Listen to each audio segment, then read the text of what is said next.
जटाणी रथिपुर साक्षी गोपीनाथ मंदिर में महा आडंबर जन्माष्टमी पालित।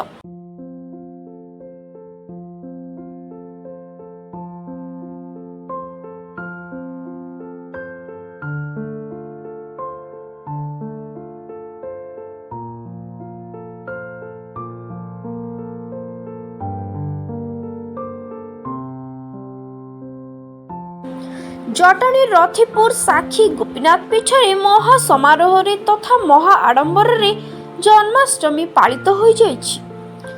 कार्यक्रम 2000 रु अधिक भक्त जोगदे जन्माष्टमी पालन करथिले। भक्त माने भक्तिर सह मंदिर परिसर रे झुलण रे राधा कृष्ण मूर्ति को झुलाइथिले।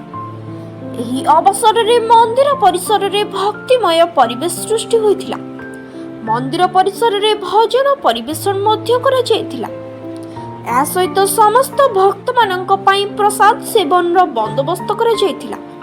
जटाणी रथिपुर ग्राम रे थिबा एही मूल साक्षी गोपीनाथ मंदिर रे होइथिबा जन्माष्टमी कार्यक्रम अत्यंत आकर्षणीय थिला। तेबे आसंतु देखिबा।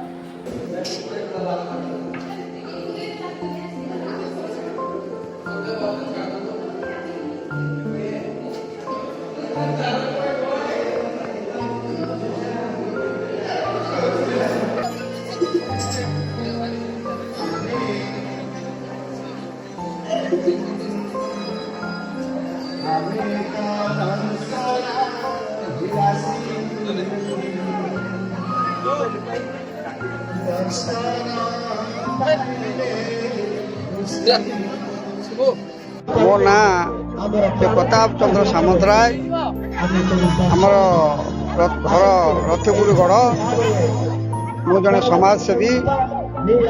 आज जो भक्त मानकर भिड़ चलती आज हूँ श्री श्री साक्षी गोपीनाथ जन्मदिन। ये जन्मदिन उपलक्षे आमर आज हजार हजार भक्त ये समागम होती।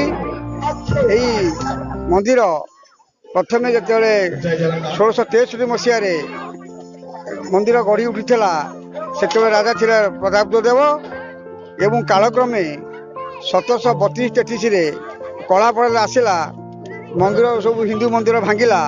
से निजे राजा थे मुकुंददेव से ठाकुर को लेकिन चिलिका कूल कंतल स्थापन कले।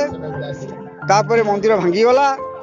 कालक्रमे जिते कंतल साक्षी देवा गले पुरी शून्यमाणी हेले जे जीवा समय झन झन झन साउंड हम साक्षी पड़े गोड़ पोती गला बाली से मंदिर प्रतिष्ठा होगला। कृष्णाय वासुदेवाय हरये परमात्मने प्रणतः क्लेशनाशाय गोविंदाय नमो नमो। समस्त भक्तवृंद को मोर प्रणाम। मु मोनालिसा सामंतराय रथिपुर गाँव गोटे झील।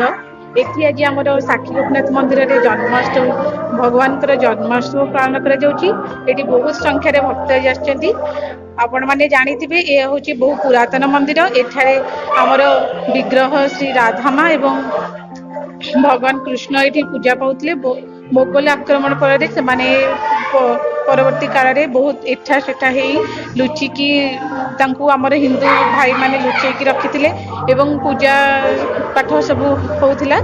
एवं आमर ग्रामवासी माने एवं आम गाँव सब वयोज्येष्ठ व्यक्ति युवपीढ़ी माने मिसिकी ए मंदिर पुनरुद्धार कर जहाद्वारा कि दीर्घ 2 वर्ष है आमर प्रत्येक दिन ठाकुरंकर मंगल आरती ठार नहीं कि रातिर सेज आरती पर्यंत सबू नीतिकांति सबू विधिवत भाव होता है। मो ना निवास चंद्र पाइकरा आम घर गढ़रथिपुर। मु गढ़रथिपुर जो मंदिर परिचालना कमिटी साक्षी गोपीनाथ मंदिर परिचालना कमिटी सदस्य। बहुत दिन धरी ये मंदिर अवहेलित अवस्था पड़ा। ग्रामवासी प्रचेषा राज्य सरकार प्रचेषा भितर रही। पूर्वतन विधायक सुरेश कुमार राउतरांकर अवदान रही। आज एबेकार जो विधायक अच्छा विभूतिभूषण बलवंत राय से अवदान आम मंदिर प्रति रही। सबू दल बल निर्विशेष समस्त सहयोग चलती। आम जहाँ पुरातन लोक आम जेज गोष्ठी अच्छा शुणु ये हूँ मूल साक्षी गोपीनाथ मंदिर। Bureau report SM news.